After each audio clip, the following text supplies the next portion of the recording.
तत्काल गर्नुपर्ने कामहरू के कस्तो गर्न सकिन्छ र दीर्घकालमा पुनर्निर्माणको काम के कसरी गर्नुपर्छ गर्न सकिन्छ, त्यस सम्बन्धमा प्रत्यक्ष रूपमा आफैले हेरेर बनाऊँ र कार्यान्वयन गरौँ भन्ने हिसाबले पनि म आएको हुँ र म टोलीसहित आएको छु। मन्त्रीज्यूहरू, सम्बन्धित मन्त्रीज्यूहरू हुनुहुन्छ, विभागीय मन्त्रीज्यूहरू हुनुहुन्छ, सचिवज्यूहरू हुनुहुन्छ, डिजीहरू हुनुहुन्छ, विभिन्न विभागका साथीहरू हुनुहुन्छ र यो टिमसहित जनप्रतिनिधिहरू, दलका नेता साथीहरू सहित म आउनुको अर्थ यो पुनर्निर्माणको कामलाई ठिक ढङ्गले र प्रभावकारी ढङ्गले शीघ्रातिशीघ्र अगाडि बढाउनु हो। यो सङ्कल्प साथ म आएको छु। अघि हामीले माथि एलम्बुमा केही राहत वितरण गर्ने काम तत्कालका लागि, केही जनतालाई परेका पीडाहरू कसरी तत्काल कम गर्न सकिन्छ भन्ने सन्दर्भमा केही चेक हस्तान्तरणका कामहरूदेखि लिएर हामीले 366 घरका लागि 1500 बन्डल जस्ता पाता वितरण गर्ने कुरा त्यहाँ घोषणा गरिसकेका छौँ र त्यो जस्ता पाताले यहाँ भएको क्षति, खास गरी भवनको सम्बन्धमा अहिले तत्काल बसोबासको व्यवस्था गर्नका लागि अनुकूलता प्रदान गर्छ र त्योसँगै 50,000 रुपियाँ पनि हामी तत्काल उपलब्ध गराउँछौँ, सरकारको तर्फबाट उपलब्ध गराउँछ, जसले 50,000 रुपियाँ र आवश्यक जस्ता पाता भएपछि यसबाट अस्थायी पुनर्निर्माणका कामहरू त्यही ढङ्गले गर्न सकिन्छ भन्ने ठानेर हामीले त्यो सोच बनाएका छौँ। त्यो अघि मैले घोषणा पनि गरेको छु। अब तत्कालै त्यस सम्बन्धमा वितरणका कामहरू हुनेछन्, जसबाट खास गरी जिल्ला विकास समन्वय समिति, नगरपालिका, गाउँपालिकाहरू, हेलम्बु होस् अथवा पाँचपोखरी होस् अथवा मेलम्ची होस्, यी गाउँपालिकाहरूमा भएको क्षति अथवा जुगलमा भएको क्षति, यी सबै ठाउँका क्षतिहरूलाई पुनर्निर्माण गर्ने र अर्को कुरा साथीहरूले रिपिटेडली भन्नुभएको छ, दोहोऱ्याएर भन्नुभएको छ, तेह्राएर भन्नुभएको छ, सिन्धुपाल्चोक जिल्ला एउटा प्राकृतिक विपत्तिको जोखिम सधैँ भएको जिल्ला हो। पहिरोको जोखिम, भुइँचालोको जोखिम, बाढीको जोखिम, यो तीनवटा जोखिम अत्यन्त धेरै रहेको जिल्ला हो। कहिले पहिरो, कहिले बाढी, कहिले भूकम्प, यस्ता कुराहरूबाट यो अत्यन्तै प्रभावित भइरहेको छ। देशमा 72 सालको भूकम्पबाट अति प्रभावित हुने कुरा होस् अथवा 71 सालको पहिरोबाट प्रभावित हुने कुरा होस् अथवा अरू विभिन्न समयका पहिरोहरू, गत वर्षको पहिरो अथवा यस वर्षको पहिरो र त्यस पहिरोको कारणले आएको बाढी जस्ता कुराहरूबाट अत्यन्त प्रभावित भइरहने त्यस प्रकारको जिल्लाको रूपमा यो चिनिएको छ। यसर्थ हामीले हरेक वर्ष उद्धारका कामहरू गर्ने अथवा राहत वितरण गर्ने अथवा पुनर्स्थापनाका कामहरू गर्ने भन्दा यस्ता घटनाहरू पहिरो गइरहन्छ तर पहिरोमा नपर्ने गरी हाम्रा आवासहरू निर्माण गर्ने, यदि क्षति भइहाल्यो भने पनि, बारीमा क्षति भए पनि, खेतमा क्षति भए पनि, फलफुलका बिरुवामा क्षति भए पनि, घर र मानवीय क्षति, पशु क्षति त्यस्तो हुन नपाओस् भन्ने कुरामा हामी सबभन्दा बढी सजग हुनुपर्छ। त्यसकारण हाम्रा घरहरू, हाम्रा बस्ती, हाम्रा बजार कुराहरूलाई हामीले बिना जबरजस्ती सुरक्षित स्थानमा नै बसाउनुपर्छ। त्यसकारण मेरो चाहिँ सिनियर साथीहरूलाई पनि सुझाव छ, यसको पुनः डिजाइन गर्दाखेरि पनि सुझाव छ। नदीलाई हामीले जति गहिर्यायौँ भने पनि फेरि अर्को खालको समस्या हुन्छ, त्यसले कटानका समस्याहरू पैदा गर्छ। गहिर्याएपछि पनि गहिर्याउन त अलिकति गहिरिन्छन् नै, पहाडका खोलाहरू गहिर्याउनै पनि पर्छ, तर त्यसले कटानको समस्या पैदा गर्छ। यतापट्टि गहिर्याउने सँगै कटान, त्यसले आफ्नो कटानको काम निरन्तर गरिराखेकै हुन्छ। नदीले बढी भयो भने त्यसले फ्लस गरेर बगाएर लाने, फेरि कम भयो भने काट्न थाल्ने, बढी भयो भने पनि त्यो बढी भएकै ठाउँबाट टेबलबाट पनि कटान गर्ने, त्यस प्रकारका समस्याहरू हामीले झेल्नु पर्ने हुन्छ। त्यसो भएर एउटा पहिरोले नजाने खालका ठाउँमा हामी बजारहरू निर्माण गर्न सकौँ, जहाँ फेरि त्यस्तो पहिरो आयो, नदी थुनियो, नदी थुनिएर भत्किँदाखेरि जुन बाढी आउँछ त्यसले सखा पार्न फेरि नपाओस्। त्यसकारण त्यस ढङ्गले सुरक्षित ढङ्गले अलिकति असुरक्षित रहेका ठाउँहरूलाई हामीले सधैँ असुरक्षित हुँदैनन्, त्यो 100औं वर्ष पनि सुरक्षितै रहन सक्छ। तर भन्न सकिँदैन कुनै समयमा यदि त्यो असुरक्षित भयो भने, कुनै समयमा दुर्घटना भयो भने, कुनै समयमा माथि कोशीमा पहिले थुनिएको थियो बाढी गएर 80 मिटर थुनिएको थियो। त्यो 80 मिटर यदि एकैचोटि भत्किन्थ्यो भने, अहिले मेलम्ची जस्तै गरेर भत्किन्थ्यो भने त्यसले भयानक विनाश थोरै एउटा जिल्लामा मात्रै होइन, त्यसले धेरै जिल्लाहरू र तराईसम्ममा त्यो विनाशले तराईसम्ममा ठुलो क्षति पुर्याउँथ्यो। तर त्यसको क्रमशः खोलिँदै जाने कामले गर्दाखेरि त्यस्तो विनाश हामीले भोग्नु परेन। तर हामी हतार हतार एकातिर खोल्ने काममा लागिराखेका थियौँ भने अर्कातिर पूर्व सूचना दिने, त्यो भत्कियो भने एलार्म चाहिँ सबैतिर बज्ने र मान्छे कमसेकम सुरक्षित ठाउँमा सुरक्षित गन्तव्यमा जान पाउन् भन्ने कुराको बन्दोबस्त गरिरहेका थियौँ। त्यस बेला पनि रोल्पा जति बेला भत्किने खतरा पैदा भयो भनेपछि त्यसबाट हामी एक ढङ्गले चिन्तित भइराखेका थियौँ। अलिअलि एकतिरबाट खोलिनाले छोरोल्पा अब अलिकति सुरक्षित बनिएको छ। तर भुइँचालो गएर जब तालको पानी हल्लिन्छ, त्यो तालको पानी हल्लिएपछि त्यसले जुन बाँधलाई अथवा डिललाई असुरक्षित बनाउँछ र त्यसलाई भत्काउने खतरा हुन्छ, त्यो जहिले पनि रहन्छ। खास गरेर हिमतालहरूको विस्फोट आदि कुराहरू जहिले पनि खतरा हुन्छ र त्यो जहाँसुकै विस्फोट भए पनि, हिमताल विस्फोट भए पनि अथवा बाढीले छेकेर त्यो विस्फोट भए पनि त्यो फेरि खोला किनारमै त्यसले सर्वनाश गर्छ। खोला किनारका बस्तीहरू, बजारहरू, संरचनाहरू वा खेतीपाती त्यसलाई बिगार्ने हो। त्यसर्थ हामीले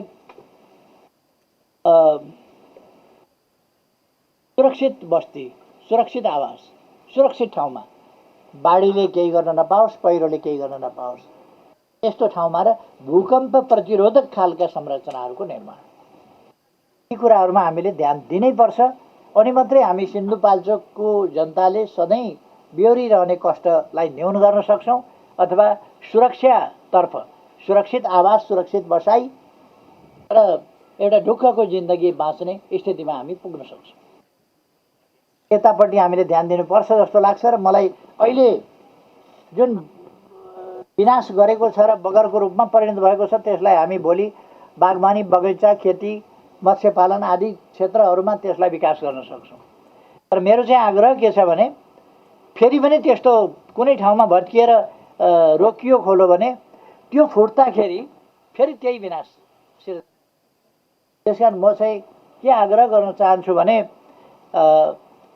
त्यही ठाउँमा त्यसै गरी उस्तै बस्ती, उही ठाउँमा उही बजार बसाउने कुरामा धेरै कोसिस नगरौँ। किनभने त्यो 2-4 वर्ष कुनै पनि समय त्यो विनाश नआउँदासम्म त सुरक्षित हुन्छ, आएको बेला चाहिँ फेरि त्यसले बर्बाद गर्छ।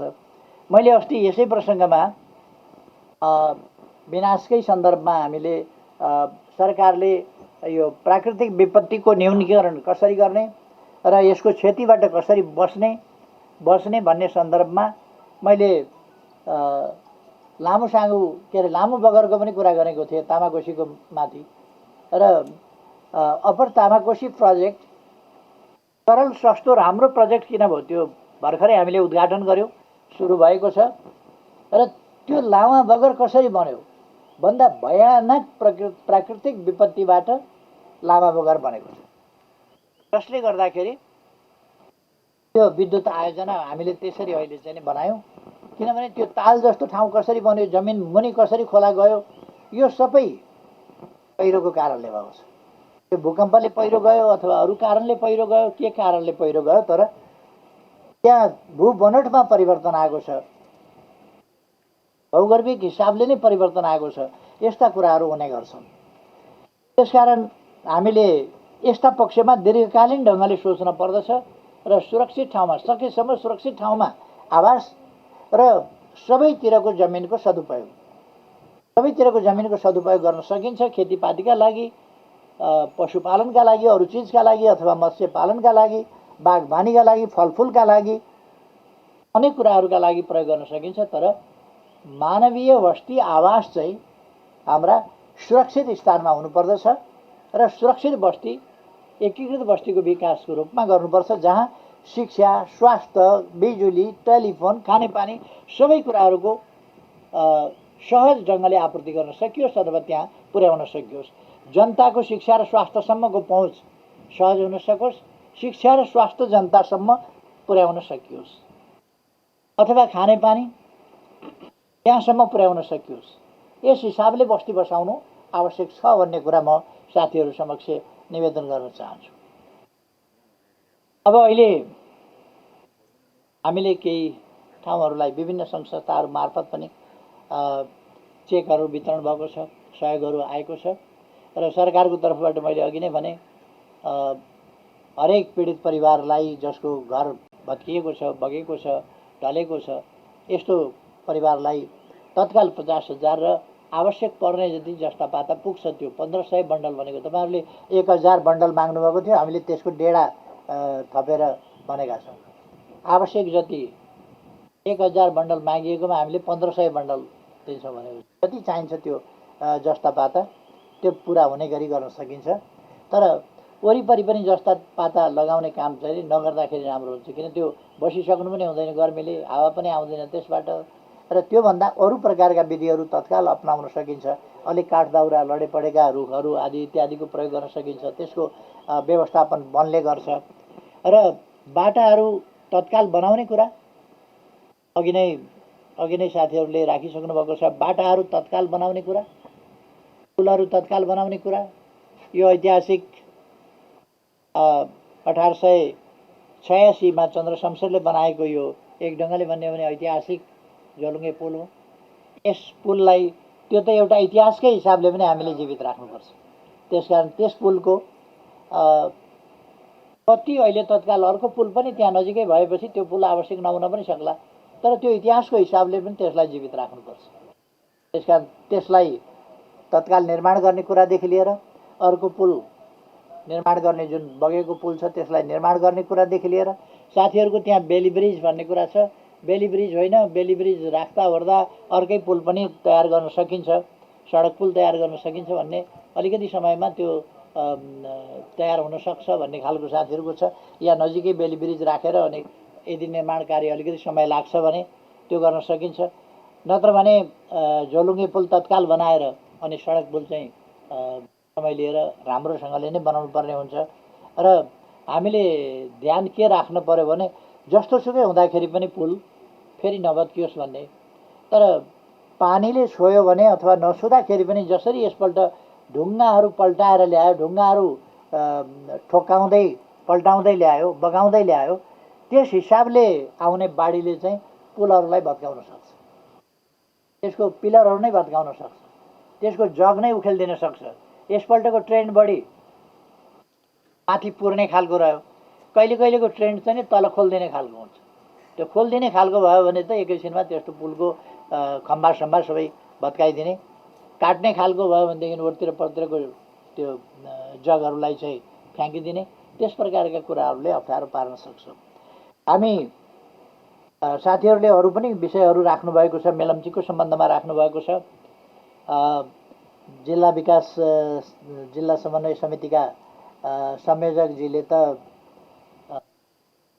त्यो एउटा उहिले चाहिँ अब सभाइ बनाएर राख्थे, भुइँचालोको सभाइ के भने जस्तो, अहिले चाहिँ उहाँले यस्तो एउटा साहित्य जस्तो रचना गर्नुभएको छ कि यो पीडा अत्यन्त मर्मस्पर्शी ढङ्गले उहाँले त्यो पीडालाई चाहिँ चित्रण गर्नुभएको छ। त्यो रात कस्तो थियो, त्यो बिहान आउँदा कस्तो भएको थियो, घरमा कसरी मानिसहरू अथवा को कहाँ छ भन्ने कुनै चिन्ता थिएन। त्यो एउटा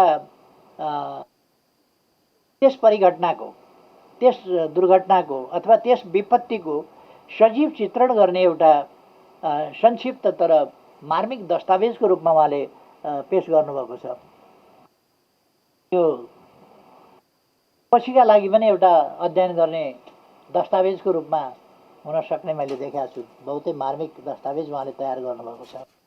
र नगर प्रमुखजीले नगरका समस्याहरू, नगरका मागहरू, नगरवासी जनताका भावनाहरू ती सबै व्यक्त गर्नुभएको छ। यहाँका ट्राउट फार्महरू जुन एक ढङ्गले भन्यो भने एउटा प्रतिनिधि व्यवसायका रूपमा, एउटा प्रतिनिधि उद्यमका रूपमा ती विकास भइरहेका थिए यहाँ, र त्यसबाट अन्यत्रका मानिसहरूले पनि सिक्ने कुरा एकपछि अर्को गर्दै यहाँ पहिले म आउँदाखेरि एउटा कि दुईवटा थियो के अरे, एउटा मेलम्चीको छेउमा, एउटा यहाँ त पछि चाहिँ नि 8-10वटा अहिले धेरैवटा पुगेको थियो, विकास भइराखेको थियो। र यस दिशामा जाने कुराले यसले अर्थतन्त्रमा, रोजगारीमा, जीवनस्तरमा परिवर्तन जनताको आउने कुरामा, उद्यमशीलतामा, अनेक कुरामा सकारात्मक प्रभाव पारेको थियो, जसमा अत्यन्त ठुलो धक्का दिएको छ। यस सम्बन्धमा सरकारले के गर्न सक्छ भन्ने कुरा पनि हामी हेर्दैछौँ।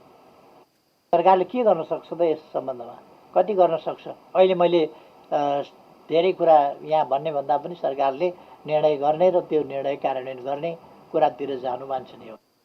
हामी मेलम्ची खानेपानी बडो मुस्किलका साथ धेरै वर्ष लगाएर काठमाडौँ लगेका थियौँ, तर अहिले मेलम्ची खानेपानीको साह्रै ठुलो दुर्दशा हुन्थ्यो। तर मेलम्चीको अलिकति परीक्षण गर्नुपर्ने समय भएको हुनाले 4 गतेदेखि हामीले परीक्षण थाल्ने भएको हुनाले त्यो तयारी गर्दै थियौँ। त्यो तयारीमा ध्यान गएको हुनाले पनि त्यसले पनि अलिकति जोगायो होला भन्ने ठान्छु मैले। नत्र भने अरू धेरै विनाश मेलम्ची खानेपानी आयोजनाको सायद गर्थ्यो होला, तर त्यसको मुहान बन्द गरेर, त्यसको ढोका बन्द गर्न सकिया हुनाले त्यसमा त्यो सबै बालुवा ढुङ्गा थिएन, नत्र भने त्यो टनल फेरि खन्न पर्ने हुन्थ्यो, त्यसलाई त पुरिदिन्थ्यो, पुरै भरिदिन्थ्यो। त्यसलाई अवस्था त्यस खालको थियो। र त्यस अवस्थामा हामी फेरि त्यस टनललाई अगाडि बढाउने र हुनसक्छ यो सन् 2021 भित्र अथवा पुसभित्र सम्भवतः काठमाडौँमा मेलम्चीको खानेपानी उतार्न सक्न गाह्रो छ। र हाम्रो अर्को साल लाग्न नपाओस् भन्ने कुरामा ध्यान छ। अर्को साल भरसक लाग्न नपाओस्, लाग्यो भने पनि त्यो पहिल्यै महिना पहिल्यै तारिक जस्तोमा चाहिँ पुगोस् काठमाडौँमा खानेपानी भन्ने कुरामा पनि हाम्रो ध्यान गएको छ। अर्को तत्सम्बन्धमा मेलम्ची खानेपानी आयोजनाको सम्बन्धमा परिरहेको पिरमर्काको कुरा साथीहरूले जुन गर्नुभएको छ, त्यसको सम्बन्धमा सरकारले यथोचित व्यवस्था गर्ने कुरा म साथीहरूलाई भन्न चाहन्छु। त्यस सम्बन्धमा सरकारले यथोचित व्यवस्था गर्छ। यहाँ लोकल भेन्डरहरूको कुरा अथवा लोकल जनतालाई परेको मर्का, जो वास्तवमा मर्का परेको छ, त्यो वास्तविक मर्कालाई सरकारले हेर्छ। र दाजुभाइ दिदीबहिनीहरूले अर्को के कुरालाई पनि ध्यान दिनुपर्छ भने, सरकार भनेको हाम्रो हो र सरकारको पैसा भनेको हाम्रो। अहिले यहाँ समस्या पर्छ, यहाँनिर खर्च गर्नुपर्छ, अर्को ठाउँ समस्या पर्छ, अर्को ठाउँ खर्च गर्नुपर्छ। त्यसकारण एउटा प्रवृत्ति के छ भने, मुआब्जा भनेपछि सरकारले कुनै काम गर्न खोज्यो, कुनै विकास निर्माण गर्न खोज्यो भने स्थानीय जनताबाट मुआब्जा यति बढाइदिने कि अनुचित ढङ्गले बढाइदिने र त्यो आयोजना चाहिँ महँगो परिदिने, भरे आफैले उपभोग गर्ने कुरा हो, आफ्नै अर्थतन्त्रमा असर पर्ने कुरा हो। त्यो महँगीको मार सबैतिर पर्छ। त्यसकारण हामीले सरकार आफ्नो हो, सरकारसँग भएको रकम आफ्नो हो जस्तो हल्ला चलाउँछन् नि। अब यो हल्ला त विभिन्न प्रकारका चलाउँछन्, खाए लुटे भनेर। सरकारी पैसा त्यस्तो खुरुखुरु खान, खुरुखुरु लुट्न, त्यहाँ ढिकुटीमा पैसा राखेको छ, गएर निकाल्दै झोलामा हाल्दै कुद्दै गर्ने त्यस्तो छाडातन्त्र हुन्छ र काहीँ? त्यो पैसा भनेको त मान्छेले देख्दैन। अहिले हामीले यहाँ सहयोग गऱ्यौँ, चेक दिउँ, कोही त्यो पछि सकली चेक दिउँ, कोही चाहिँ नै उसमा मात्रै चेक दिउँ नि हामीले। पछि फेरि दिँदाखेरि पनि हामीले चाहिँ त्यो चेक दिँदाखेरि अर्को ब्याङ्कमा लगेर उहाँले चेकै दिने हो, कुन काम गर्ने हो त्यसको भुक्तानी चेकबाट हुने हो। यो कुरा पनि नबुझेका मान्छेहरूले पैसाका क्याट एकदम गड्डी थैलामा हालेर कुदेका छन् जस्तो गरेर जुन चित्रण गर्ने गर्छन्, कर्मचारीले खाए भन्ने खालको चित्रण गर्ने गर्छन्, त्यस्तो होइन यथार्थ। अब करप्सन कहीँ छँदै छैन म भन्दिनँ होला, तर हामीले करप्सन यदि फेला पार्यौँ भने कुनै मुलाइजा नगरिकन करप्सन गर्नेहरूमाथि कडा कारबाही हाम्रो हुन्छ। हामीले कडा कारबाही गर्छौँ। तर हल्ला गर्नेहरूलाई त काम गर्नु परेको छैन नि। काम गर्नु नपरेपछि हल्ला गर्ने, काममा असहयोग गर्ने, त्यस प्रकारका प्रवृत्तिहरू देखिन्छ। त्यस्ता समस्याहरूमा पनि राजनीति गर्ने त्यस्ता प्रवृत्तिहरू देखिन्छ। त्यसकारण म दाजुभाइ दिदीबहिनीहरूलाई भन्न चाहन्छु, राजनीति त गरौँ, तर राजनीति गर्दाखेरि सबैका खेतमा लाग्ने गरी पानी लाग्ने गरी कुलो ल्याउन खोजेको छ। राजनीति गरेर त्यो गाउँपालिका प्रमुख भएका बेला, अध्यक्ष भएका बेला किन कुलो ल्याउने?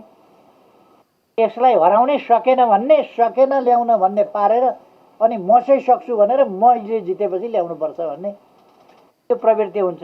त्यसै गरेपछि अर्काले फेरि अर्कोपल्ट अस्ति मलाई बनाउन दिएन, यसलाई किन बनाउन दिन्छु भन्छ, अर्काले पनि बनाउन दिँदैन। अनि यसै गरेर हामीले हाम्रा ठाउँको विकास नगर्ने हो र? यस्तै खालका हानथाप गर्ने, विकास निर्माणका काम, जनतालाई परेका मर्का असुविधा पीडाहरूमा राजनीतिक व्यापार गर्ने कुरा हो र? त्यसकारण हामीले अलिकति आफूलाई राजनीतिक हिसाबले, सामाजिक हिसाबले, सांस्कृतिक हिसाबले, सभ्यताको हिसाबले, भावनाको हिसाबले माथि उठाउनुपर्छ। यस्ता संकीर्णताभन्दा अलिकति आफूलाई फराकिलो बनाउनुपर्छ र मात्रै हामी देशको विकास गर्न सक्छौँ। मेरो सबै पार्टीहरूलाई, सबै पक्षहरूलाई आग्रह छ, कसैले पनि यस्ता कुराहरूमा राजनीति गर्नु हुँदैन। मैले केही ठाउँहरूमा देख्छु अत्यन्तै क्षुद्र राजनीति गरिरहेको, धेरै ठाउँहरूमा राजनीति गरेको छैन। कोरोना महामारीका विरुद्ध हामीले लडाईँ लड्यौँ, राष्ट्रिय लडाईँ। त्यस लडाईँमा स्थानीय तहहरू अत्यन्तै सक्रिय भए। त्यो लडाईँलाई जित्ने कुराका लागि, कोभिड-19लाई नियन्त्रण गर्नका लागि हाम्रा स्थानीय तहहरू अत्यन्तै सक्रिय भए। वास्तवमा हामी एकताबद्ध ढङ्गले सक्रिय हुनैपर्छ। त्यो कोभिड-19का विरुद्ध हामीले देशव्यापी रूपमा देख्यौँ। यस्ता हाम्रो ठाउँमा, आफ्नो ठाउँमा आफूलाई परेको मर्काको सम्बन्धमा पनि अथवा जस्तोसुकै कुरामा पनि हामी एकताबद्ध हुनुपर्दछ र एकताबद्ध भएर हाम्रा संयुक्त प्रयासहरू, साझा र सामूहिक प्रयासहरूबाट यस्ता समस्याहरूको समाधान हामीले गर्नुपर्छ। म सबैसँग आग्रह गर्न चाहन्छु, कसैले पनि सानो सोच राख्न हुँदैन। यसमा राष्ट्रसेवकहरू ज्यान जोखिममा राखेर खटेका छन्। यहाँहरूले नै देख्नुभएको छ, नेपाली सेना, नेपाल प्रहरी, सशस्त्र प्रहरी, अनुसन्धानका कर्मचारीहरू अथवा राष्ट्रसेवक कर्मचारीहरू अथवा समाजसेवीहरू, अरू मान्छेहरू कसरी खटेका छन्। सेनाले जागिर मात्रै खाएर त बसेको छैन नि, ज्यान जोखिममा राखेर। रामेछापमा एकपल्ट आगलागी भयो, जनता जोगाउन खोज्दा, जनताको धन सम्पत्ति जोगाउन खोज्दा नेपाली सेनाका 11 जना अधिकृत जवानको उहाँहरूको मृत्यु भयो। त्यहाँ जलेर मृत्यु भयो। यसरी आफ्नो ज्यान जोखिममा राखेर सेनाले किन काम गरिरहेको छ? देश भनेर सेनाले त राजनीति गर्नु परेको छैन त, गरेको छैन त राजनीति। अनि हामीले चाहिँ राजनीति गर्नुपर्छ त्यस्ता कुरामा। अब खोलामा मान्छे बग्न लाग्यो भने पनि निकाल्दाखेरि पनि मान्छे कुन पार्टीको भनेर सोधेर निकाल्ने, यस्तो बुद्धि पनि लिन थाल्यौँ हामीले भने के होला समाज? हाम्रो मति कहाँ पुग्ला? हाम्रो बुद्धि के होला? हाम्रो हामीभित्र रहेको मानवीयता त्यो के होला? त्यसकारण हामीले यस्ता कुराहरूमा एकताबद्ध भएर यो समस्याको समाधान गर्नुपर्छ। जनता र समाज, जनता, विभिन्न सङ्घ संस्था र सरकार, तीनटै चिज मिलेर, जनता, सङ्घ संस्था र सरकार। अब यसमा सङ्घ संस्थाभित्र मैले जनप्रतिनिधि र प्रतिनिधि संस्थाहरूलाई मैले सरकारभित्रै राखेको। अरू रेड क्रस जस्ता संस्थाहरू, अरू विभिन्न परोपकारी संस्थाहरू, त्यस्ता संस्थाहरूले सहयोग गरिरहेका छन्, सहयोगको हात बढाइरहेका छन्। एउटा कुरा तपाईँहरूले यहाँ अलिकति ठिकै ढङ्गले गर्नुभयो जस्तो लाग्छ मलाई। केही रात लिएर आउने, अनि केही रात अनि फेसबुक स्ट्याटसका लागि चाउचाउका पोका प्रयोग गर्ने, कसैले धर्म विस्तारका लागि प्रयोग गर्ने गरेका पनि पहिले भूकम्पका बेला देखियो, अचाकले देखियो। कसैले त्यसै नाममा अर्थ सङ्कलन गर्ने, वितरण कम, झोला भर्ने बढी, त्यस्ता कुराहरू पनि देखियो। र यसपल्ट पनि जहाँ जहाँ पनि हामी यस्ता कुराहरू देख्छौँ त्यहाँ केही मान्छे आउने र आफ्नो प्रचार प्रसार गर्ने, समाजसेवी कहलिने, तर समाजसेवा देखाउनका निम्ति देखावटी बढी गर्ने। यो देखावटी गर्ने कुरा होइन, मनले गर्ने कुरा हो। देखाउनका लागि गर्ने कुरा होइन, जनतालाई राहत सुविधा सहुलियत दिनका लागि, जनताको कठिनाई हटाउनका लागि, घटाउनका लागि, त्यसका लागि गर्ने कुरा हो, यो देखाउनका लागि होइन। त्यसकारण देखाउने प्रवृत्ति त्यो गर्न दिनु हुँदैन। एकद्वार प्रणालीबाट राहत ल्याउनेहरूले ल्याउने हो भने स्थानीय तहहरूलाई जिम्मा दिनुपर्छ। अनि व्यक्तिलाई आफूले पोका पारेर दिने खालको तरिका त्यो उपयुक्त होइन। कसलाई भेट्यो त्यसैलाई दिने तरिका उपयुक्त होइन।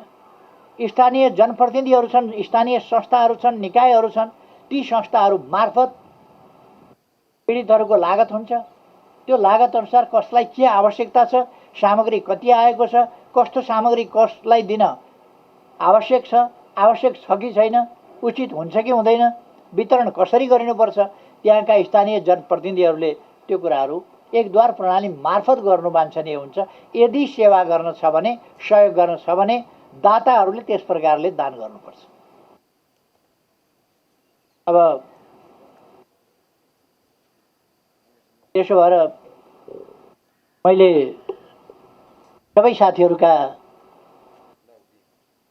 विभिन्न प्रकारका मागहरू सुनेको छु। यी सबै कुराहरूमा ध्यान गएको छ। अहिले अब हामी पुनर्निर्माणको चरणमा पुगेका छौँ। यो पुनर्निर्माणको चरणमा प्रवेश गरेका हुनाले पुनर्निर्माणको कामलाई हामी योजनाबद्ध र तीव्रताका साथ अगाडि बढाउँछौँ। त्यही कुरा म साथीहरूलाई आश्वस्त पार्न चाहन्छु। र अरू प्रकारको कुनै राहत सहुलियत केही पुर्याउनु पर्यो भने त्यो यहाँ स्थानीय प्रशासन छ, स्थानीय प्रशासन मार्फत आउन सक्छ, स्थानीय निकायहरू छन् त्यो मार्फत आउन सक्छ, जनप्रतिनिधिहरू छन् त्यो मार्फत आउन सक्छ। र सरकारमा त्यो आउने बित्तिकै कामहरूमा ध्यान दिन्छौँ हामी। पहिले मेलम्ची निर्माण कार्यका समयदेखिका समस्याहरूदेखि लिएर अहिलेका समस्याहरूसम्म समाधान गर्ने कुरातर्फ र एउटा कुरा अघि भन्नु त्यो के अरे जुरेको पहिरोको सम्बन्धमा उठेको पैसा पनि कानुनी व्यवधानका कुराले प्राप्त हुन नसकेको कुरा, यो धेरै अगाडिदेखि कानुनी व्यवधान हटाउने भनेर मैले पनि भनिराखेको छु, तर के भएर त्यो हटिराखेको छैन, त्यस सम्बन्धमा पनि हामी तत्काल ध्यान दिनेछौँ। अब मैले धेरै समय नलिउँ, अहिलेको राजनैतिक परिस्थिति साथीहरूलाई थाहा छ। त्यसो भएर मैले वास्तवमा भन्ने हो भनेदेखि सामान्यतया यदि जनताका समस्यालाई अरू कुराहरूभन्दा बढी महत्त्व दिनुपर्छ भन्ने नठान्ने हो भने आउन सक्ने स्थिति अहिले पनि होइन। तर म किन आएँ भने जनताका समस्या सबभन्दा ठुलो कुरा हो र जनताका समस्या समाधान गर्नु प्रमुख कर्तव्य हो, अरू कुरा जेसुकै होस्। त्यसकारण म यहाँहरूका बिचमा आएको छु। हाम्रो साथीहरू आउनुभएको छ, जनप्रतिनिधिहरू आउनुभएको छ, यहाँ सचिवजीहरू आउनुभएको छ, विभिन्न मन्त्रालयका सचिव, खानेपानी सचिव, गृह सचिव, विभिन्न विभागका डाइरेक्टरज्यूहरू आउनुभएको छ, पूर्व मन्त्रीज्यूहरू हुनुहुन्छ, जिल्लाका साथीहरू हुनुहुन्छ, जिल्ला दोलखा घर भई पार्टीको प्रदेश नै हेर्ने प्रदेशका अञ्चलका के अरे प्रदेशका अध्यक्षज्यू हुनुहुन्छ। हामीसँग डाक्टर साहब पनि हुनुहुन्छ, प्रोफेसर डाक्टर दिव्या सिंह शाह। उहाँ यो खास गरी नेफ्रोलोजी भन्छ, किडनी सम्बन्धी उपचार, त्यस सम्बन्धको उहाँ स्पेसलिस्ट हुनुहुन्छ। र तपाईँहरूलाई थाहा छ म 2 पल्ट किडनी फेरेको मान्छे हुँ। यो 2 पल्ट किडनी सफलताका साथ फेराउने काममा उहाँको धेरै ठुलो योगदान पनि रहेको छ। डाक्टर दिव्या सिंह शाह उहाँ पनि साथमा हुनुहुन्छ। अरू थुप्रै साथीहरू हामीहरू आएका छौँ यहाँ। म यहाँहरू सबैलाई धेरै धेरै धन्यवाद भन्न चाहन्छु र आफ्नो भनाइ टुङ्ग्याउँछु। धन्यवाद।